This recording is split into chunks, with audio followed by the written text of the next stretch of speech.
let's get into the FlowX series of flow computers. So again, the FlowX is an ecosystem of flow computers. When we look at this, the premise behind the flow computer was to be able to build a system that it gives you various mounting options, but still uses the same core. And in this case, we call it the XM module. And this module is mounted in various hardware housings, whether it's the XS, the XP, the XK, the XC, or the XR. And I don't know if you can hear the theme, but we like the letter X. So that's in everything. Flow Express. The names are pretty cool, I like to think. So, but they all use the same module. And you can see the module in the XK, it's in the center here, or you can see it in the XS. On the XP, there's 4 modules on the side. On the XR, it holds up to 8 modules. Even in the XC, it's basically the module inside of a housing with a 7-inch touchscreen around it. So when you buy the FlowX, it doesn't matter the housing that it's going into. The applications are all going to work inside of them. There's some manipulation that may need to be done when you want to run multiple streams, but we still use the same software, Flow Express. We still use the same applications, liquid or gas applications, and you're able to put these in any type of housings that meet your environment and join them together. So XS, the center is the module, and the right is the XK. Same module. You can take it out of the XK, put it in the XS.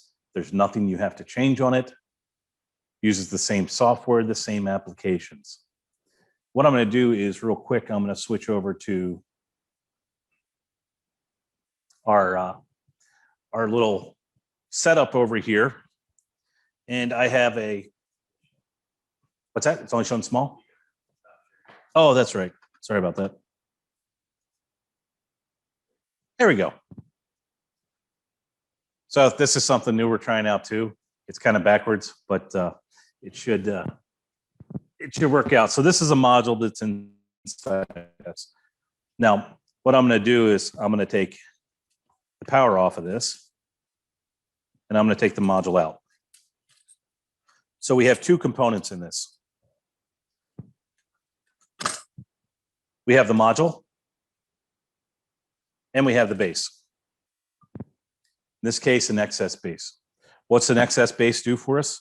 An XS base allows us to connect power, and then all of our I/O connections come in 2 terminal strips. But you'll notice on the module, there's really nothing that the user has to do on it. There's a button on the side. This is called the weights and measure switch. When it's depressed once, it locks out any parameters that are weights and measured. You can put a seal through it. It has a small hole. Press it again, and that unlocks the weights and measures. Now we can put this in, and this will keep it. Basically, I can turn this on and off. But this is, when we're buying the flow computer, an XM module. So again, the XM module is the whole flow computer.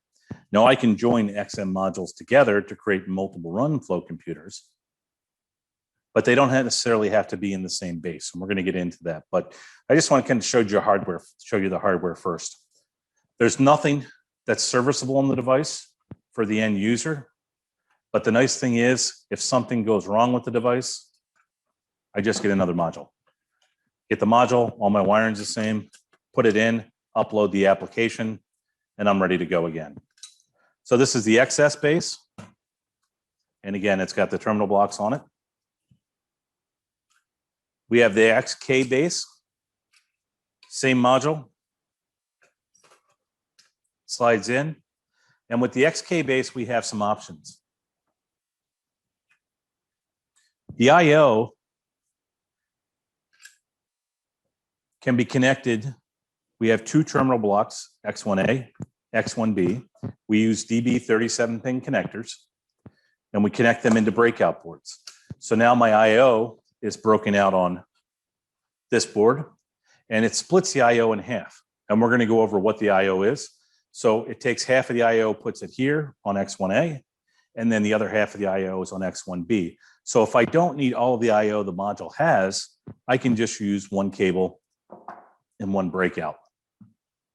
These are commonly supplied. You can buy them directly from CRT, but they're also industry standard cables. So this is not something that's proprietary. The next option we have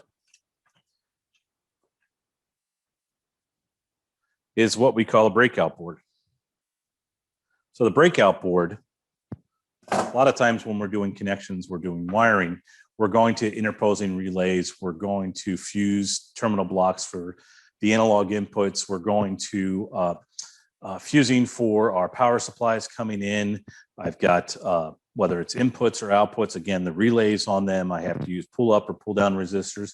So ABB developed this board to be used with the XP, the XC, the XR bases, and the XK base. And what this allows you to do, it's actually allows you to set up a panel pretty darn quick. I connect in, I have all of my IO now, and I have my interposing relays. So you can see on the side of here that when I come in with a digital, I have 24 volts that I can supply out. I have my digital signal coming in.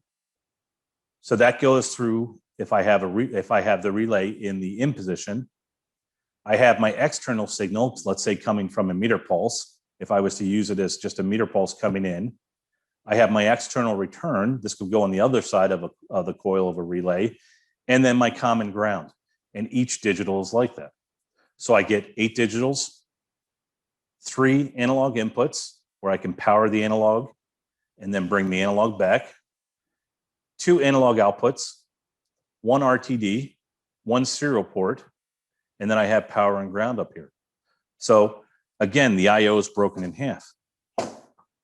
So I get all that on one side, and if I need additional IO, I can use another breakout board on the other side. Or I can do a combination if I don't need the interposing and just use this type of breakout board and just bring back communications, meter pulses, or something else. But this eliminates the need to put in all of those terminal block fusing, everything else, and it really cuts down on the installation cost and the design of the cabinets.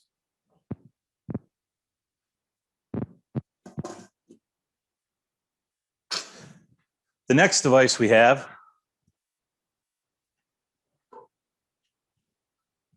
is the XC. So the XC, as I mentioned, is basically a FlowX inside of an enclosure. It has our 2 DB37-pin cables.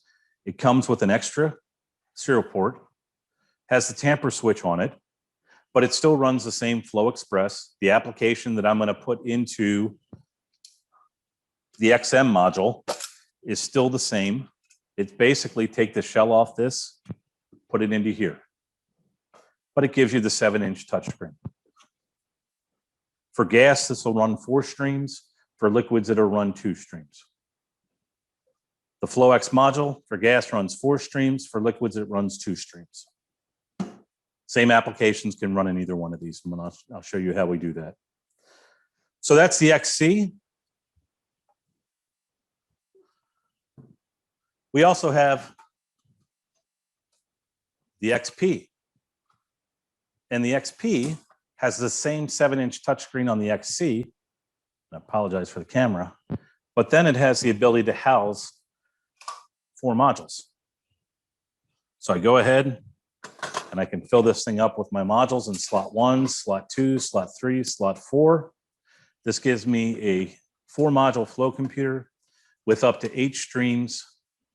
On the back of it, I have all my DB37-pin connectors. There's a close-up of them because the camera isn't adjustable. So 2 Ethernet ports, our power coming in. And the one thing I cannot drag on here is going to be the XR, which is the rack. But basically, the XR is 8 of the XKs all put in line. So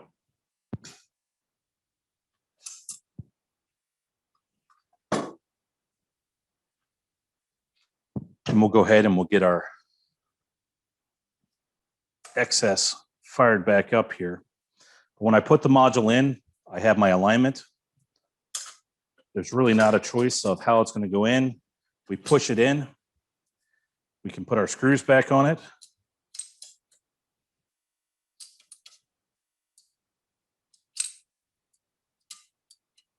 Holds them in, kick our power up. We have an 8-line LCD display. So the display can be set to 4 lines, 6 lines, or 8 lines. And the Flow computer module is going to boot up. Once it boots up, we're ready to go. And we can connect to it with our web server.